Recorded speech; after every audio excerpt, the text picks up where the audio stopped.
Connor will make sure to take the seeds away and throw them into the hedge, into the thorns and brambles, because you don't want too many of those seeds hitting the ground, or that one plant will just take over the whole garden, and it creates such a mess. As Thomas is eating, he's like, have you planted them? Have your friend? Does somebody else plant them? How do they work? No, this place is mine. This place is a garden, therefore it has fruits. That's how it works. It's just part of how the hedge is. This place is a garden, and because it is a garden, it will have fruits. Because if it did not have fruits, it would not be the kind of garden that it is. That's fair. Yeah, it's kind of, its existence is partially defined by its definition, which isn't how things work in the real world, or at least the mundane world.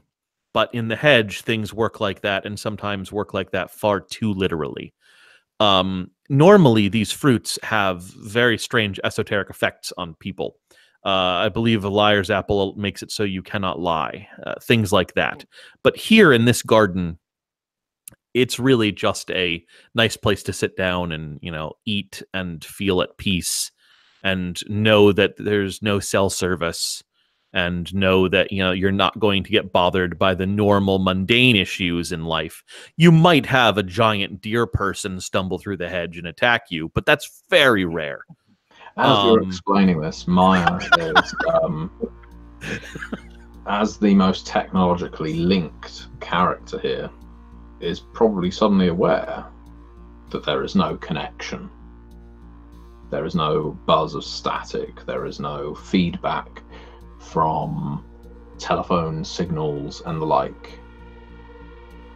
This is a place of, well, peace. I don't know whether she would find that alarming or refreshing, or just interesting.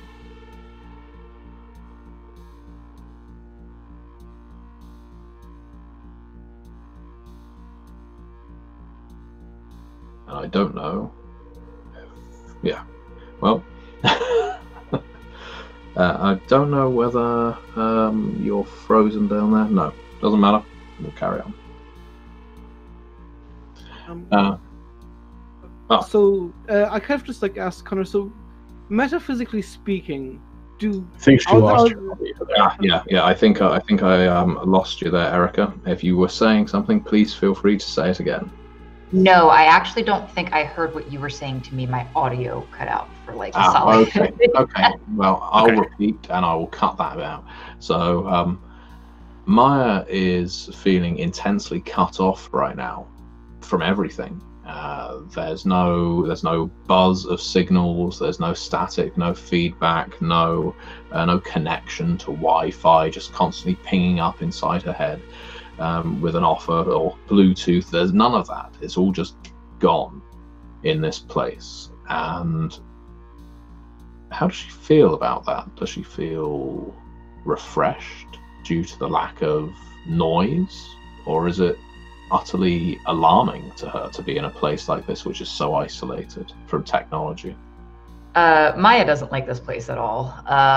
She didn't like it when she found out that something that looks like an apple tastes like a lemon. She doesn't like the fact that things are because they are. Nothing in this place makes sense to her. She absolutely cannot stand not being connected. It's one of the reasons that she liked the spirits so much.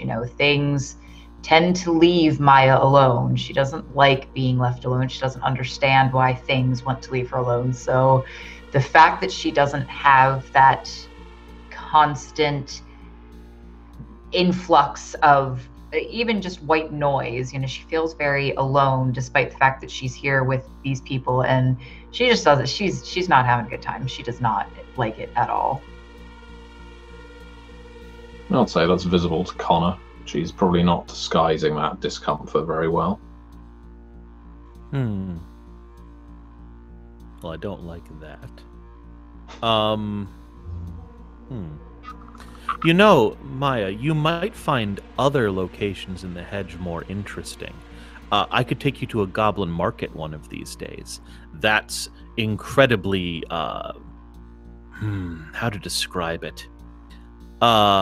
You've been to a normal marketplace, right? Like a grocery store or a shopping market, those kind of things. No. Have you been to a store of any sort? No. We'll have to take you to a normal store because it's hard to give you comparisons for what a goblin market is like without you having the normal, mundane experience. But goblin markets are incredibly interesting and noisy and loud, but you can buy almost anything there. Almost anything. I can buy almost anything from my house and my computer. Why do I need to be around? What are goblins? You keep saying goblins. What are goblins?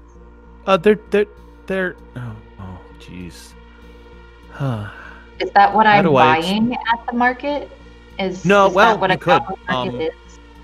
No, a goblin market is a market run by goblins, although you probably could purchase a goblin. I'm sure there are goblins who have sold themselves into some form of indentured servitude. I've never looked into that because I don't want to own people. Goblins are people. They're very conniving people, but they're people. They're things. They're alive. They think. They breathe. They live here in the hedge. They don't come out into the normal world. They live here. But they're merchants and dealers and wheelers. But the thing is, they don't just deal in the normal. Like, sure, they could sell you a computer, but they could probably also sell you a handgun that shoots through walls by magically opening a portal in front of the bullet. Or they could sell you some of the hair off of Picasso because they have that sitting in a little, Tupperware bin behind them. The things you can buy in a goblin market are very confusing, but sometimes intensely magical. It's a very strange place. That doesn't sound like something I'd like at all. It's an experience. It's one of those you have to go once, but you may never want to go again kind of experiences. But it can be very interesting. The problem is they always want to get the better out of you on a deal. So you have to go in with someone who knows how to deal with them, or you just always get a terrible deal. Do you know how to deal with them? Only a little bit, but I know people who know better than I do. I do deal with them on a semi-regular basis, so I know better than most. But no, I'd bring an expert with us if we ever went. I'm not... I wonder if they'd have anything useful for our search. I was about to say the same thing. Do they broker information as well? Oh, they do, but what do we think? What do we need to know? What's the big question? And Thomas kind of turns to the beast and kind of assumes that Liza will know better because he's not. I mean, he knows some things, but he's realized she's been putting things together better than he has. An out of character question. Did Thomas share the information with the group by any chance? Do we know anything about what we would be searching for? He hasn't told us what his conversations entailed, right? That was all. That's entirely up to Sebastian. Will Thomas have told them about his encounter with Pride and the reference about burning down the copper kettle? Oh no, absolutely. Because I don't think at least all of the group will look down that kind of be happy about just arson, because the one guy says that the place is but he says he will vaguely say, my friend outside, that there's diseases apparently all over the city, just metaphysically, and I don't know where to start with it really, and I don't know if I can track down. Maybe the one that we've been tracking down isn't even the main. I don't even know if it's the main one. So a couple of questions out of character. First is, didn't Pride say for Thomas to bring his friends when he went to do this? He did. All right. Second one out of character, and it's mostly just something I want to put out there before we start really getting into the investigation is, after Beast has gone through an ordeal with other supernaturals, I have the option to offer those players the chance to take the family ties condition on their character towards the Beast, which offers a few neat things. You can use my resistance attributes instead of yours for supernatural powers, and we get a +1 to rolls to help each other do stuff, and I get to develop like custom powers based off of you. I feel like everyone in the group would qualify to receive that right now. Yeah, following your encounter with the Bechalou, definitely. Okay. I think, but it's your choice of player, whether you would or not. I mean, out of character, eventually Thomas probably will, but right now he still doesn't know whether to trust the Beast or not. So, just right now, he'll kind of make a comment about having to discuss things with his pack, because he's very he's not in a position. Well, it's not like an in-character decision. Like it's more like it just kind of happens. So it's like kind of like whether the connection actually takes with your character or not. It's an outer character decision, but if your character wouldn't have allowed that connection to really hit yet because of your nervousness, then it wouldn't. Where in that case, it doesn't hit quite yet. Yeah. Where I, for instance, being the changeling, there's a chance that Liza is evil as sin and needs to be killed, but like I'm perfectly fine with being friends beforehand, because that's a great way to find out if you're just too evil for me to allow you to live. And I don't think you are, but there is a chance. Like there's a small chance that you're too much. But that's okay, because that happens sometimes. That's how the world works. Yeah, I think Thomas is still a bit too uncertain around her to really for that to happen, but it might happen in the future. So, yeah. But okay, no. In that case, he might talk. Yeah. In fairness of moving the plot along, he will talk about there being a kind of like just a kernel of disease in that particular cafe, and we should certainly look into that then. Not so much. My friend has looked into it. He's pretty convinced the best way. I mean, and it's going to sound dramatic and it's going to sound dangerous, but I trust him. He's been doing this for decades. He said to burn it down. Basically, we can contain the fire if we need to. We can make sure nobody's inside. Good. That's helpful. We don't need to hurt anybody. We can do this in the middle of the night. Just like if I wanted to be okay with you guys, I don't want to. Yeah. As long as I am allowed to confirm these things first, then of course I will help you out.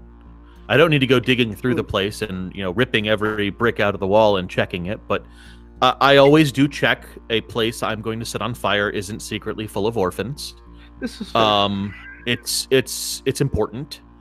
I was hoping that maybe someone you know what? Let me give this a try. Liza, I need a promise from you. A promise? Yes. Okay. I'm about to do something, and I want you not to ask me about it. Okay? Can I ask you like way later? You can ask me about it, but it's a thing that you're going to want to immediately know a ton about, and I don't feel like dealing with that right now. Okay? Okay. I'll give you like a week. Yeah, that's fine. I'm going to sit down on the little bench in my garden, and I'm going to pull a romance novel out of my pack. And as I open it up, it is going to open up into a like beautiful, gigantic tome. And I'm going to start paging through it. And the question that I'm asking is, who in this city could tell us more about this sickness and what is going on? It's an intelligence plus a mental skill of our choice roll. What are we thinking? Academics, investigation? What feels right? Investigation seems right to me. Okay. So let me roll that real quick. It's not a lot of dice, so that's fine. I'll do it by hand. Liza's very pointedly holding her tongue and making a show of the fact that she's using her this. It's 2 successes, so it's not a exceptional, which gives me extra information. But for it having success, I do gain the knowledge that I sought. I don't gain extra information, which is what happens if I hit 3 or more. You are given the name of Peter Tybolt. Awesome. That name does not ring a bell to me, correct? It does not. Okay. You know what? Because you got 2 successes, I'm going to give you 1 additional piece of information. So you got the name for 1 success. Your second success, vampire. Okay. That follows. We did see what we believe to be a vampire outside of the club, so it very well could be the same person. Okay, so I will close the tome, let it shrink back into its normal form, put it away in a pouch, look up very pointedly at Liza, give Liza a second just in case she's not gonna, abide by her promise, and then say, "Okay, everyone, I have a name for someone we can talk to for some more information. He's a vampire, and he goes by the name of Peter Tybolt. Obviously, we're going to have to ask around to find out how to contact a person, but a name is a good starting point. So once we're all refreshed and good to go, we can head out into the world. I assume I will check in with the Spring Court if you guys want to come by the club. I'll check in to see if anyone knows the name there. We don't have a lot of interface with vampires, though, so I'm going to immediately use Mimir's wisdom to find out the best way to contact the person you just named. Yeah, why talk to actual people when you... Yeah, come on. However, since I am low satiety, the storyteller has the option of providing misleading but still technically factually correct information. Oh, I know.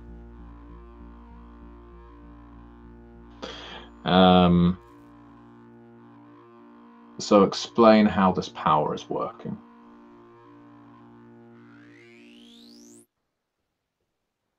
So it offers a lot of various options. For her, I view it as kind of like a extension of she has the 1 layer trait that kind of like pulls people apart for information.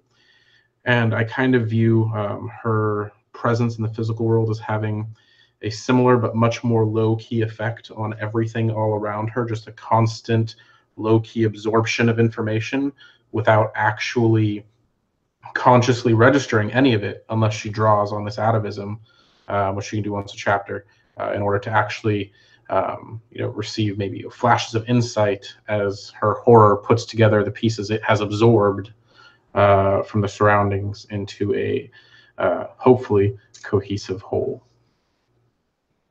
Lovely. Okay.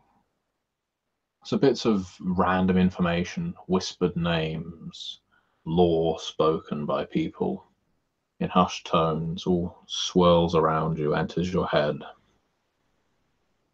And the question you're asking, the specific question you're asking is, what is the best way to most reliably contact, I think it was Peter was the name? Mm-hmm. Peter. With the last name, I don't remember it, but Liza would, because her memory is better than mine. Yeah. So Peter Tybolt. The answer, which may be misleading, is the Copper Kettle Cafe.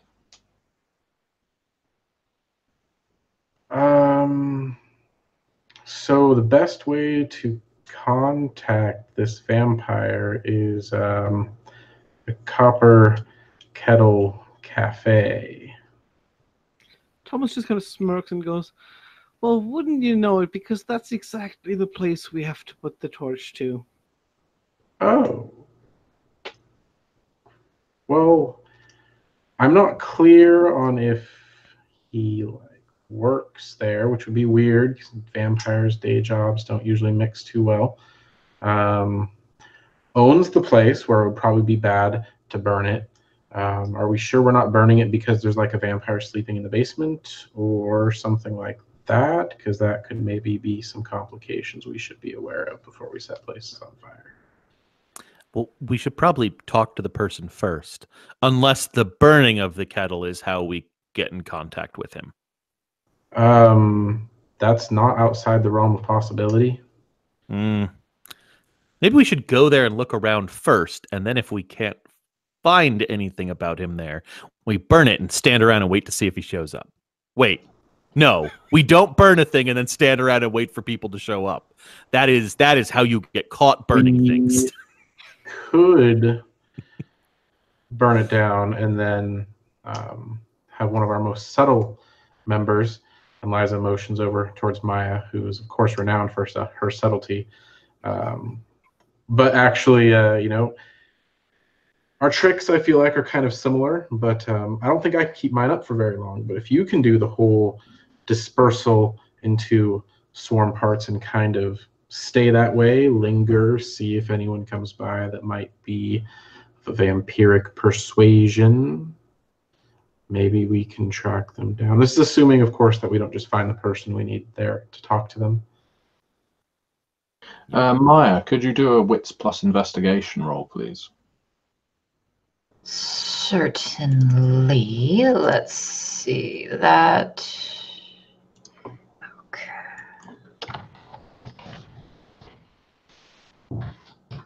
That succeeded.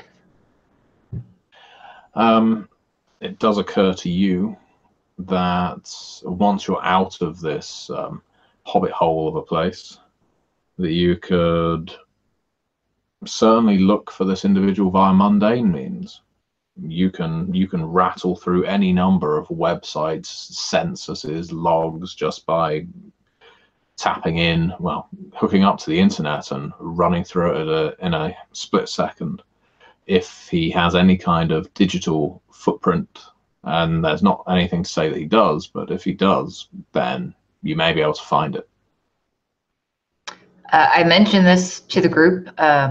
In fact, I say, I'm very good at finding people and information about people. If we can get out of this place, which she is very eager to do, if we can get out of this place, then I might be able to find that information for you guys. And the faster we get out of here, the faster I can find that. So maybe I should install some sort of Arcadian, Wi-Fi device. Liza would take this opportunity to point out to Maya, hey, just saying Wi-Fi works great in my lair. Which it actually does. I took a merit for that. I don't not 100% on how it does, but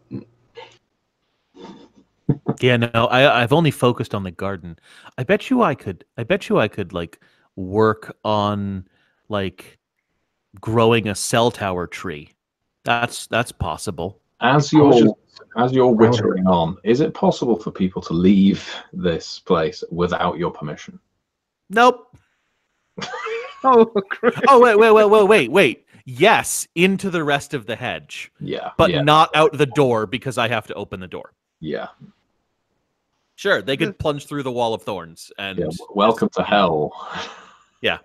That being said, it's very obvious that she wants to go, so we're gonna go because I do not have any interest in making people uncomfortable.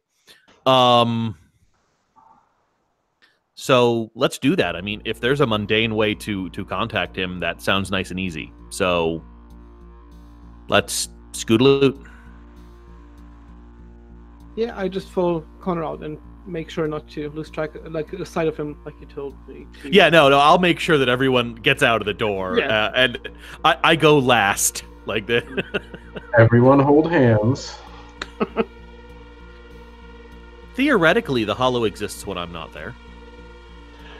But time always exists slightly strangely when you enter and exit the hollow, and even though it only feels like you were there for about 30 minutes, checking your watches or just basically working out what the time is by looking internally, Maya, it's about 2 hours have passed. As Connor knows, it's been worse than that before. Oh yeah. But now that you're back out in the real world, where did you enter the Hollow from? It was a trellis in the back of a public garden. Okay. So you are back in the public garden. Ah, wonderful. Well, I'm going to kind of look over to Maya because, now Maya gets to do all of Maya's crazy Wi-Fi shenanigans.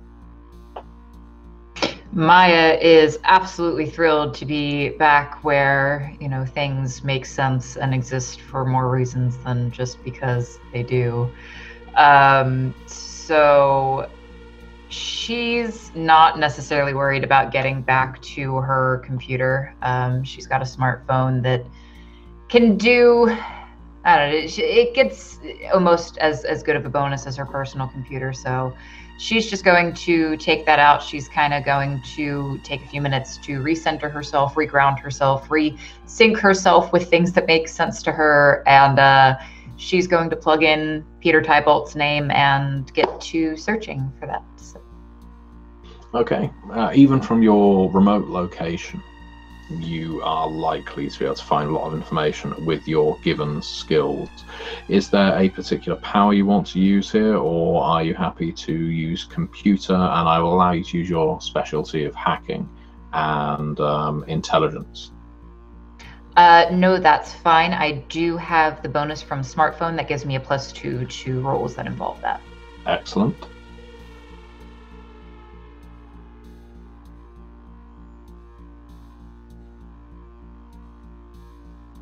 Pardon, you said intelligence, correct? Yes. Perfect. Okay, then we are going to be rolling 8 dice. And that was an exceptional success. Wonderful.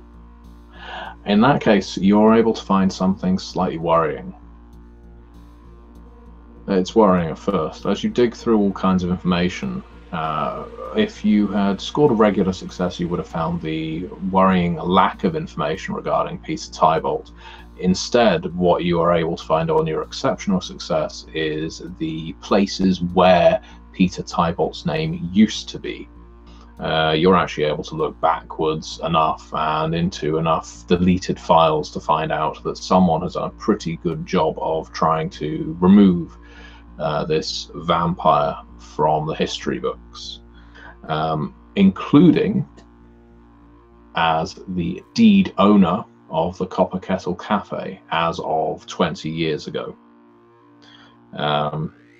It looks like he sold it to someone else, and since that time, he does not appear on anything. The name of the person that he sold it to is one Olivia Madsen. I share this information with the group. Maya's kind of putting the pieces together. It seems, as far as what she knows about vampires, which kind of starts and stops with they don't age, they're dead, they don't change, makes sense to her that he would want to sell or change the name, because the same person owning a building for hundreds and hundreds of years is a little strange. But she shares this information with her group, and she remembers their theory and says that it is probably how we get his attention. We burn the building down and he will come looking because he used to own it. So that's what Maya found. Alternatively, and this is going to sound crazy because I do like the arson, we could talk to the person he sold it to and see if they know how to contact him. With Liza's 4 dots and occultant being fairly well traveled and read, would she be familiar at all with the concept of ghouls? I would say so, yes. So it's not uncommon for vampires to have, mortal servants that do things for them, like maintain their properties. And if that's the case, then this person might actually be way more connected to this vampire than just being someone who happened to buy up his former property.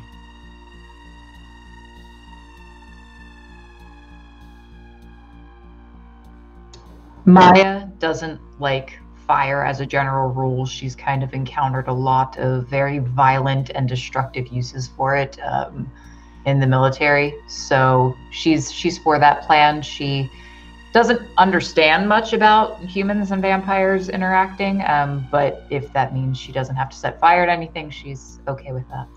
See, in all the movies, vampires just change their names every like 60 years, so maybe he sold it to himself. Could be. Just under a new name. I don't know. I don't think I've met any vampires. Maybe I have. I also bet you haven't met any men named Olivia, like, ever. I don't think he changed his name to a girl's name.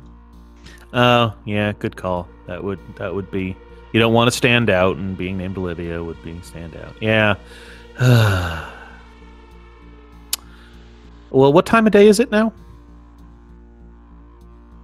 I would say it's mid-afternoon. Oh, perfect time to go to a cafe. Shall we? Yep, let's head on off. In that case, the four of you head to the harbour and the Copper Kettle Cafe, and that is where we're going to conclude our session, with the four of you arriving there. And as you enter, we're going to leave it blank. All right, well, thank you very much, everyone, for watching, and thank you very much to the players for playing. I'm going to click stop broadcast, but thank you very much again for sticking with us.